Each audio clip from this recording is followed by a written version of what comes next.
Shoutout po sa ating lahat at your service, Mr. Wildlife TV. Please do support and subscribe. Walang iba po ang ama ng Kalingap, Kuya Val Santos Matubang, Boss Kalingap Rav, at ating Ina Vlogs. At please do support sa lahat po ng mga Kalingap charity vloggers or Kalingap partners. Once again, at your service, Mr. Wildlife TV, your Mr. Goodbye.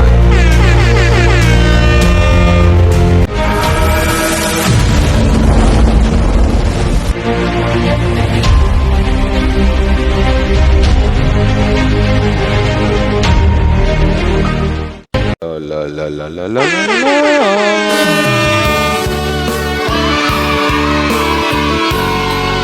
Shoutout sa lahat ng Team Kalingap dyan. Hello po sa inyo at magandang umaga po at your service, Mr. Wildlife TV. Hello po! So ito na guys, another video reaction po ngayon. No? Ang gawin natin ngayon, syempre sa EDC, sa lahat ng mga EDCian fans dyan. Hello po sa inyo at magandang araw po. So ito na guys. Pero bago tayo magsimula guys, kasi may post kasi si Viancy. Actually, last day pa to, ngayon ko lang i-react po. May post tapos mayroon ding message ang kanyang hubby or ang kanyang boyfriend. Boyfriend na tawag ko niyan kasi nagkasagutan na sila, di ba? Pero bago tayo magsimula guys, suportahan po natin ang buong Team Kalingap. Val Santos Matubang, Kalingap Rob, at Ina Vlogs. At maraming salamat sa mga nakasubscribe sa akin at sa mga walang sawang nag-like and share sa mga upload video natin. So yun na i-play natin to. Ito. Mayroon akong i-play dito na video. Credit to the owner, si Boss Starak. So ito po yung i-play natin guys. Pero bago natin i-play yan guys, ito, bago natin i-play yan, basahin ko lang yung post ni Viancy. Saan yung post ni Viancy, Wildlife? Yung post ni Viancy, tapos yung ng kanyang mama. So, ito, anuhin natin Bigyan natin ng magandang background music na emotional song. Di ba? Kasi may post dito sa Viancy. Ang sabi niya, sorry, Mapa, I didn't do my best. Wow. Sana maging proud pa din po kayo. Alam mo, Viancy, dyan sa mga ginagawa mo, kahit sino magulang magiging proud. Sa murang edad mo, 17 years old, mag-18 ka pa lang, marami ka nang nagawa. Marami ka nang nagawa at napatunayan sa buhay mo, lalong-lalo na sa pagtulong sa family mo. So, for me, honor ka man o hindi, pero para sa magulang mo, napakalaking achievements na yung nagawa mo at proud na proud sila doon. So yun. For me, kung ako ang magulang mo, ipagmalaki talaga kita. Kasi, kita mo, ang dahil sa'yo, nabago mo ang takbo ng buhay nyo, ang takbo ng buhay ng family mo. Ang laki ng naiambag mo, ang laki ng naitulong mo. So, yun. Doon pa lang, panalo ka na, Viancy girl. Yun lang masasabi mo. So ito naman, may comment yung kanyang mama. Sabi ko, wow, naglambingan yung mag-ina. Sabi ng kanyang mama, okay lang naman. Sabi ng kanyang mama, okay lang naman sa amin kasi di naman importante ang middle nak. Tama, totoo naman. Marami ka nang napatunayan bilang isang mabuting anak. Yun ang pinakamagandang award para sa amin. Yun palang, Viancy, ang sarap pakinggan. Pag nanay mo na magsabi o tatay mo na magsabi ng ganon. Yung magkaroon lang ng mabubuting anak at mapagmahal sa pamilya, daig pa ang honor nun, daig pa ang honor nun, di ba? Sobrang award na sa amin yun. Kasi kung baka hindi mo na maraming Viancy, ang laki nang naitulong mo sa family mo, sa totoo lang. Yung magkaroon ka ng isang anak na tulad mo, masaya na kami. Doon wala kang dapat patunayan sa ibang tao kung ano meron ka. Sapat na yung pabayaan mo lang kami, magulang mo, proud na proud kami sa'yo. O diba? Kaya wala kang dapat patunayan o ipag-alala sa sarili mo Congrats nak, masaya kami para sa iyo. Mahal na mahal ka namin ni Papa mo at mga kapatid mo. So, yun po yung message o reply ng kanyang mama ni Beyonce. So, yun na nga, Beyonce, no? Kahit sabihin wala kang honor, wala kang medalya. For me, kahit ako, hindi na importante yan eh. Dahil sa mga nagawa mo pa lang sa family mo, doon pa lang yung mga parents mo, yung magulang mo, magiging proud na proud talaga sa iyo. Ang laki ng naitulong mo talaga. Yun lang yun. Tsaka, ano naman, hindi mo naman pinabayaan ang pag-aaral mo. Diba? So, ito na guys, ang isang, o nga pala, congratulations, Beyonce. May message ang kanyang hubby or ang kanyang boyfie. Boyfie, hubby, boyfriend. Diba? So, pakinggan natin guys kung ano yung message niya. Ano. Sana ba yan? Pag-aaral niya kasi wala siyang honor. Masabi ko lang muna doon ay okay lang yun kahit hindi ka magka-honor. Kasi hindi naman lahat nag-click na pag-aaral niya. Saka yung ganong klaseng Tama, hindi naman porkit walang honor, parang wala ka nang naano sa buhay. Maling-mali naman yun. Diba? Yeah, ito yung mga very supportive girl, boyfriend, diba? Yeah, gawin mo motivation para sa susunod mas pagbutihin. Sa susunod, yan, congratulations dahil ito natapos mo itong isang yugto sa buhay mo. At may mas susunod na mas mahirap na kasi magkukolehiyo ka na. Make sure na piliin mo ng tama ang kurso ng pipiliin mo para hindi ka magpaulit-ulit. Kasi ramdam ko yan, ganyan ako eh. Like 5 years ako sa college. O diba? Kumbaga ngayon, Beyonce, kung may magulang ka ng very supportive sa iyo, nakasuporta talaga sa iyo, dagdag pa tong boyfriend mo na talagang hindi ka papabayaan pagdating sa mga ganyan. Diba? At ayan, at isa pa ay ayan, huwag mong kakalimutan ng Diyos sa lahat ng lakad mo kasi Yes. kasi may mga times na Number one yan. Inaasahan, minsan nangihina tayo, no? Kailangan nating maging malapit sa Diyos para lagi tayong lagi tayong matatag sa mga pagsubok. Congratulations sa iyo, masipag ka, napaka mabuti mong partner. Uy, lagi kang Hindi kang kapartner. Diba? Hindi pa sinabi ni Kalinga Pido na napakasipag mo, nakapabuti mong girlfriend. Bibitinin muna tayo ni Boss Kalinga Pido pagdating sa kumbaga, dahan-dahan lang daw muna.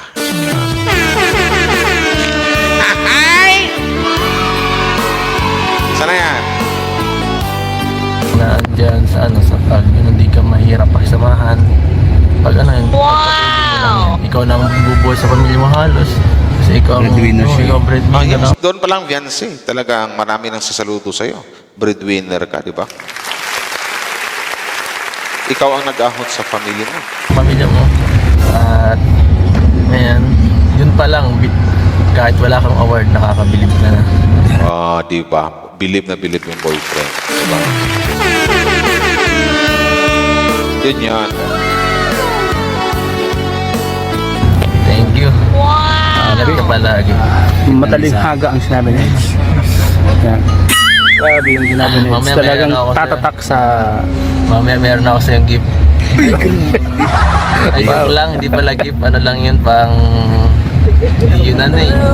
Siyempre, kahit sinong boyfriend naman, magiging proud talaga. Di ba?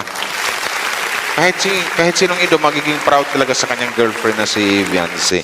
Although for me kasi hindi na importante yung medal eh. Yung medal, medalya, or honor. Hindi na importante kasi hindi naman dyan na masusukat o hindi naman yan pwedeng gawing basihan eh. Na para sabihin kang isa kang mabuting tao or masipag na tao, masipag na human being. Hindi po. Hindi sa ganun. Hindi po basihan ang medalya or honor. Doon pa lang sa makikita natin sa pagtulong ni Beyonce, sa sobrang pagmamahal niya sa kanyang family, papa, mama at mga kapatid niya, di ba? Nabigyan niya ng magandang bahay, di ba? Na nakasuporta siya 100%, something lang nga, tawag breadwinner. So doon pa lang panalo ka na Beyonce girl. So talaga magiging proud din dito at ipagmamalaki ka rin ng iyong hobby na si Papa Eds or Kalinga Pido. So yun yan. Diba?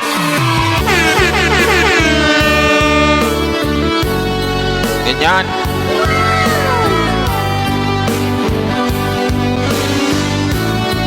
Sana yan? Pera. Ano kaya yun guys? Yung Hindi pa lagi yun, parang ano lang, parang ano lang sa kailangan lang sa graduation ibigay. ay, grabe pambira. Ang sweet naman ng isang papayat. Sana all. Kaso lang mapapanood nila to, alam na nila. Alam na nila. Alam nila kasi upload din Starax eh. Boss Tarax, shoutout mo Boss Tarax. Ginamit ko lang yung upload mo kay Ito. Mami na. Alam na nila. So yan, abangan po natin yan guys. At kahit pa paano guys, mapanood naman tong vlog namin kay Eds. Pero asa for me, no, ang bait na anak ng isang fiancé, masasabi ko lang. Kasi nag-post pa siya, nanghihingi siya ng pasensya o sorry sa kanyang mama at papa kasi wala nga siyang honor, walang medal. So medyo na, siya nalungkot siya. Pero for me, fiancé, kahit ako magulang mo, magiging proud na proud ako sa'yo kahit wala kang medalya o honor, di ba? Andun yung sinabi ng mama mo na is napakabuting anak, mabait na anak. So, doon pa lang di ba? Napaka matulungin sa family first. So, something na masasabi natin ng isang fiancé, isang family-oriented, mapagmahal talaga sa family. So, doon pa lang panalo ka na. Hindi naman basihan dito yung medalya or honor na nakukuha mo para masabi ka, mayroon ka ng itchitira, ganito, ganyan. Wala po. Sa mga pinagagawa mo pa lang, sa mga nasaksihan ng mga Kalinga fans, sa mga founder, si Kuya Val, Kalinga Prab, tsaka sa mga Kalinga fans, masasabi nilang doon pa lang panalong-panalo ka na at dapat kang tularan. Wow, di ba? Yan! Natapos mo na yung high school life mo, di ba? Tsaka nag-congrats at proud na proud sa iyo ang iyong boyfriend na si Kalinga Pido. At least, dito nyo unang marinig at maramdaman yung tunay na nasa loob ng Eds. Yes. Yun guys, simple. Sa point kasi sobrang busy rin kasi siya Beyonce. Di ba? May mga event, and siguro hindi rin masyado nakapag-review. Focus. Pero susunod nga, yung kolehiyo na, mas mahirap yung mas pagsumikapan niya. Kasi nandito lang naman tayo hati. Kaya naman kahit na wala kang ma-receive na ganun, basta yung pag-aaral mo ay nasa puso mo. At saka si Papa Ido na sa puso. Yeah. At saka, Ay, oo naman. Given eh. Na talaga ang nasa puso ni Papa Eds, walang iba kundi si Viancy. Tsaka huwag na rin magtanong yung iba kung sino yung nasa puso ni Viancy bukod sa kanyang family. Di ba? Walang iba. Walang iba ang isang Kalingap Ido. Nagsabi na nga, I love you at saka mahal na kita, di ba? Gano'n lang yan. Tsaka alam ko na kahit hindi nila aminin na for me lang ang opinion ko, magjowa na sila yan. Di ba? Yun lang yan. at saka ang isa sa mga wala man natanggap si Beyonce regalo, pero may ibinigay sa kanyang napakalaking regalo. Sobra. Si God. Sobra. Alam na nila yun kung sino. So, walang iba kundi si Eds. Yes, yung mga Wow. Akala ko ano ibig sabihin mo, Boss Starax. Ito pala yung Boss Starax. Ano yung sabi mo, Boss Starax? O, di ba? Nag-hatching pa yung katabi ko? Ano? Regalo, pero may ibinigay sa kanyang napakalaking regalo. Sobra. Si God. So, Yan na yung binigay o something like na sabi ni Lord, ito na yung very big blessings o regalo na ibigay ko sa iyo. Isang napakabuting tao at mahal na mahal ka. Walang iba kundi si Kalingap Ido. Sana all. Kasi mga ganyang tao, mga ganyang bata like Beyonce, yan yung mga taong pinagpala talaga, di ba? Bukod sa maganda, mabait pa, matulungin, family-oriented, mapagmahal, at saka, yun na nga, nakatagpo siya ng kanyang taong sabihin nating pinagtagpo at tinadhana. Kalingap Ido. O, yun. O, sana all! Sana yan! Alam na nila yun kung sino. So, walang iba kundi si Eds. Yes, yung mga material na bagay, bonus na lang. Bonus na yun. Napaka-importante yung taong ibibigay sa'yo. Kasi alam mo kung Yes. alam mo kung bakit nandito tayo lahat ng mga viewers, lahat ng mga sponsor. Dahil yan, bigay ni Lord yung isa sa mga napakalaking gift. Si Eds yun. Kaya nakilala. Baka walang iba. Kung ba something like na sabihin natin, sabihin natin na sinabi nilang ang regalo na malaking gift ni Lord kay Viancy si Ed. So, vice versa lang din, pwede ko din baliktarin na malaking regalo din para kay Papa Eds na isang matinong lalaki. Walang iba kundi ang isang Viancy girl. Talagang pinagtagpo sila na sabi ni Lord, pagtatagpuin ko kayong dalawa kasi kayo yung nababagay talaga na magkatuluyan. Di ba? Sana all! Si Wifey at Happy, Viancy and Papa Eds. So yun ang yun.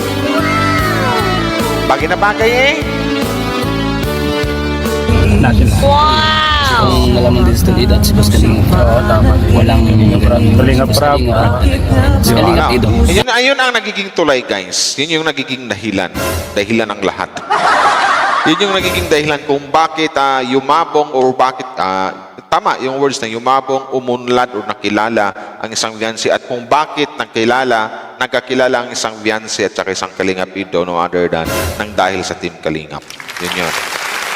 Ang nagtayo ng Kalingap, Val Santos Matubang at by siyempre ang nagbuo ng love team na HC. Love team noon, magjuwa na ngayon. O, di ba? Nang dahil yan kay Boss Kalingap Rap. O, di ba? From love team to real couple. O, di ba? Viancy at saka Ido, magpasalamat din tayo kay Boss Kalingap Rap. Yun lang yun. Ayun, ngayon, love team noon, ngayon, nagmamahalan na silang dalawa. Sabi ko sa inyo, Napakalaking part ng Yes, ito yun. tagumpay ng pamilya nila si Benz. At saka, Siguro si Kuya Bal. marami nagtagumpay talaga at umahon or umunlad sa buhay nang dahil sa Team Kalingap. Real talk yan, guys. Hindi lang sa EDC, no? Lahat naman mapa-Jumcar, mapadanjoy. Nang dahil sa Team Kalingap talaga, umunlad yung buhay ng mga Kalingap Angels. So, yun. So, kaya nga sabi ko before pa, napakaswerte ng mga taong ito natagpuan ng Kalingap or sa mga taong darating pa na matatagpuan ng Kalingap at mafukusan ng Kalingap, uunlad talaga ang buhay. Makahanap ka pa ng taong totoong magmamahal sa iyo, di ba? Nahanap, natagpuan, di ba? Something like na hindi hinanap ni Viancy yung taong kanyang makakatuluyan o yung taong kanyang magiging boyfriend. Kusang dumating sa kanyang buhay ng dahil sa Team Kalingap. Di ba? Hindi rin hinanap ni Kalingap Ido. Kumbaga, kung something like na dinala si Kalingap Ido doon sa isang Viancy para magkakilala silang dalawa. Yung isa, may dumating na blessings, tapos yung isa, dinala para din matagpuan ang kanyang blessings. So, blessings sila sa isa't isa. HC, Viancy, and Kalingap Ido. So, yun yan. Nag-gets nyo? Ganun yan! Tama ba ka? Sana yan, game. tama. Si Kuya Bal. At may additional pa ako dyan. Yan, sobrang dami nagmamahal. Minsan kasi malagi siyang parang malungkot minsan pag At doon lang siya minsan sa social media naglalabas ng loob. Sama ng loob. Huwag kang masyado tumingin sa mga ibang bagay na wala ka. Ito, bukod siguro ibaling mo sa ang mga focus mo sa mga bagay na meron ka. Nag-gets ko dun si Viancy nag-gets ko sa Kalingap Ido. So, siguro hindi pa makukuha ni Viancy yan kung anong mayroon ng iba. Pero, but for now, alam ko kung ano yung mayroong iba. Kung gustuhin man ni Viancy, makukuha na niya. Ito, gawin natin, i-divert natin. Gawin natin medyo mababaw. So, dati, crush lang niya si Ido. Di ba inamin niya? Pero, ngayon, nasa kanya na. Ngayon, boyfriend na niya, ngayon hobby na niya. So, di ba? So, ando na yung, bakit siya may ganito, ganyan. So, noon, hindi pa nakukuha ni Viancy. Pero, for now, kahit mapamaterial things man, kung anong mga gusto, alam ko lang yun makukuha na ni Viancy. So, yun. Kasi nga, nang dahil yun sa Team Kalingap at natagpuan niya ang isang Kalingap Ido. Ganyan. Yun lang, simpleng paliwanag lang. Game. Sana yan. Bakit lumiit? Lakihan natin. kahit maliliit na bagay lang na talagang mga importante at sa mga taong nagmamahal sa'yo. Yes, diba? Na gusto kang manalo sa buhay. Napakadami na yan. Kaya Doon lang sa maraming nagmamahal si Viancy, iba't ibang tao, iba't ibang lugar, ang dami nakasuporta sa'yo, dami nagmahal sa'yo.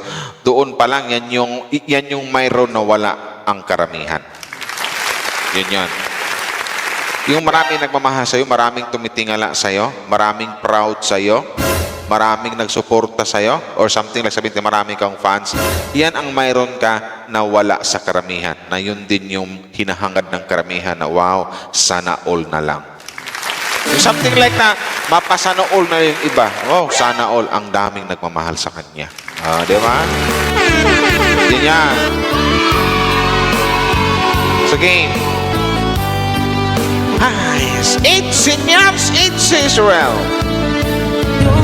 mag-focus ka para mag-success ka sa buhay mo. Iilan lang sila tol idol. Bro idol yung parang negative na nababasa niya o nalalaman niya.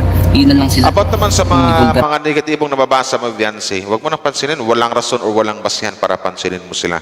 Mas maganda pansinin yung mga taong nagmamahal sa'yo. Ganyan. Tama naman sa milyon na sumusuporta naman sa inyo. Diba? Alam mo bro, itong sinasabi ni Eds, dapat sikreto nila itong ni Beyonce. Pero dahil mahal na isang mga viewers at mga nagmamahal sa kanila, sinabi niya sa atin. Kaya maswerte tayo. Kasi yun ang mga napapansin ko. Di ba kanya na parang kailangan niyang mapansin. Di ba mga bashers? Kasi mas mahirap pag ikaw mismo di mo minsan makita ang sarili. Tama. Yes. Nagtama-check din sa'yo paminsan-minsan. Kaya nga sa mensahe ko nga sa mga negative comment, yung mga bashers na, di ba? Na hindi nyo rin alam yung tama sa mga bata. Okay guys, salamat So yan mga So yun kalingap, na guys, salamat po. Yan po yung isa sa mga interview ni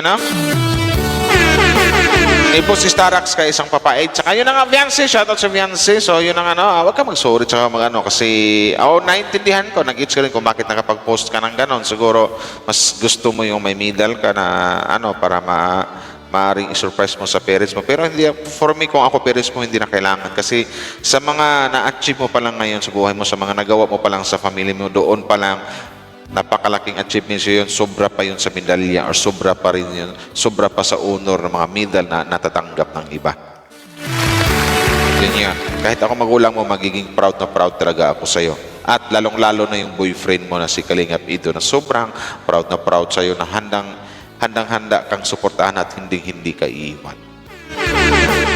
So maraming salamat guys. Hanggang dito na lang. Maraming salamat sa mga nag-like and share sa upload na video ko na ito.